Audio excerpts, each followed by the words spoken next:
안녕하세요. 예피입니다. 오늘은 오지와 4차 혁명에 대해 이야기해 보려고 합니다. 4G와 5G의 G는 제너레이션의 약자로서 5세대 통신은 2019년부터 시작되었고 전자레이지 방사능에 해당합니다. 4G와 5G의 차이는 무엇일까요?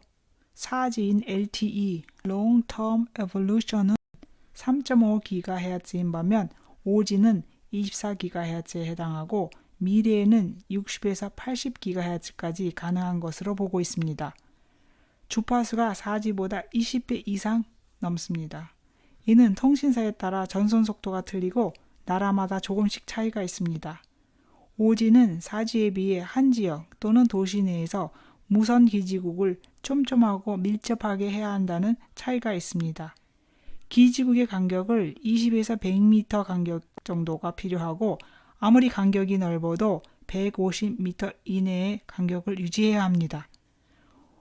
5G 상용 범위가 빠른 인터넷의 속도와 데이터 전송을 수초 안에 받을 수 있도록 한다는 것입니다.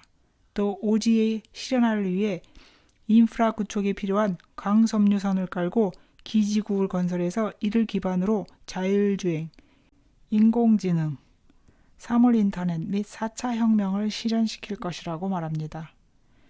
인공지능 로봇이 2025년까지 70% 이상 인간의 대체 업무를 총괄하고 초연결 사회를 실현할 것이라고 예상하고 있습니다. 그럼 왜 초연결 사회로 가려고 할까요?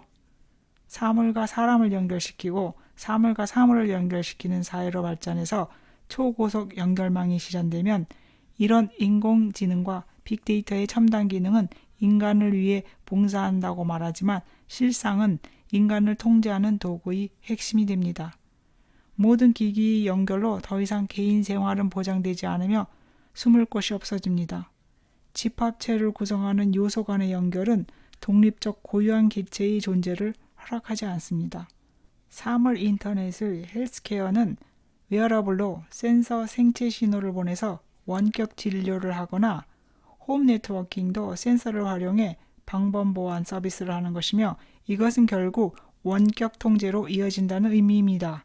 스마트 시티, 스마트 팩토리가 대표적인 사례이며 무임 점포와 아마존고 같은 안면 인식 기술이 그 예에 해당합니다. 또 인공지능과 트랜스휴먼의 창조는 사탄의 하나님의 인간 창조에 대한 모방이고 신세계 질서의 오랜 수관이었습니다.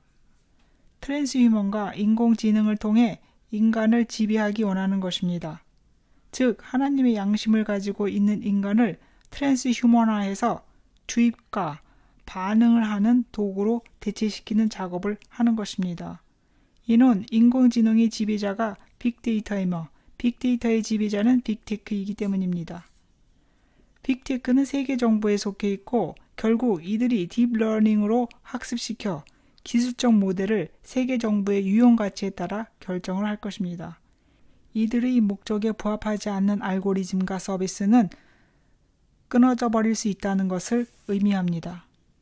저숙련, 단순 노동 일자리는 인공지능에 의해 대체되고 인간은 여가 생활로 시간을 보내게 될 것이라고 이야기하지만 생산 활동에서 제외된 인간은 기본 임금만 지급받고 결국 사회에서 고립되어 신세계 질서의 통제하에 있게 됩니다.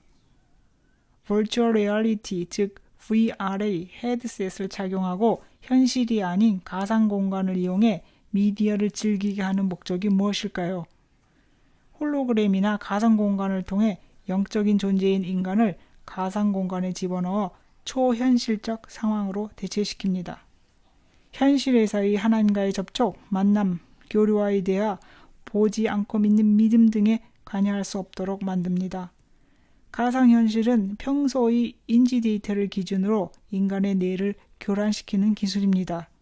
가상현실 기술이 뇌에게 거짓을 진실처럼 받아들이라는 신호를 보내서 뇌를 속이게 합니다. 즉 창조주가 설계한 이 세상을 보는 눈을 지우도록 돕는 도구 역할을 하는 것입니다. 빅데이터의 수집이 미래에는 어떤 결과를 가져올까요? 구글의 데이터 정보 수집 속도를 보면 300만 마일의 분량의 데이터를 수집하는데 6개월이면 충분합니다. 실제로 우리가 경험하고 있는 사실이지만 인터넷 플랫폼에서 검색했던 대상들이 다른 화면으로 이동했을 때 옆 화면에 검색한 그 대상을 띄워주며 광고 화면을 게시하고 있는 것을 경험했을 것입니다.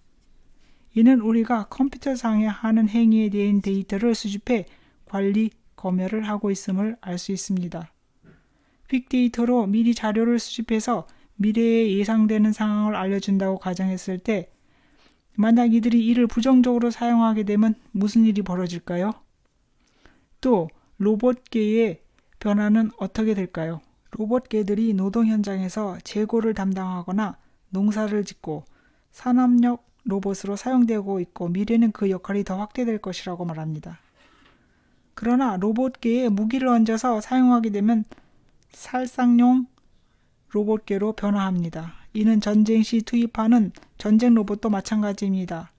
또 특정 개체의 타겟을 설정해서 추적용으로 사용할 수도 있고 안면인식 기술 센서로 쉽게 검열 및 체포용으로 전환시킬 수 있습니다. 다시 오지로 돌아가서 오지 사용은 어떻게 변화할까요?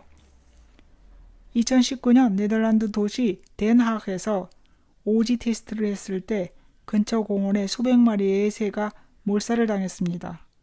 당시 위센 안전국에서는 새들이 바이러스에 걸린 것도 아니고 어떤 조류병의 흔적이 있는 것도 아닌데 심장의 이상으로 몰사했다고 보도를 했습니다. OG에서 나오는 전자파에는 다양한 스펙트럼이 있으며 매우 짧은 파장과 매우 높은 광자 에너지를 가진 파동인 감마선과 X선이 있는데 이들은 원자에서 전자를 떨어뜨릴 수 있기 때문에 세포에 손상을 일으킬 수 있습니다. 오지가 방출하는 주파수는 사실상 전쟁 시 사용할 수 있는 무기 시스템에 비교할 수 있습니다. 더 자세한 내용은 다음 편에서 설명하겠습니다. 시청해 주셔서 감사합니다.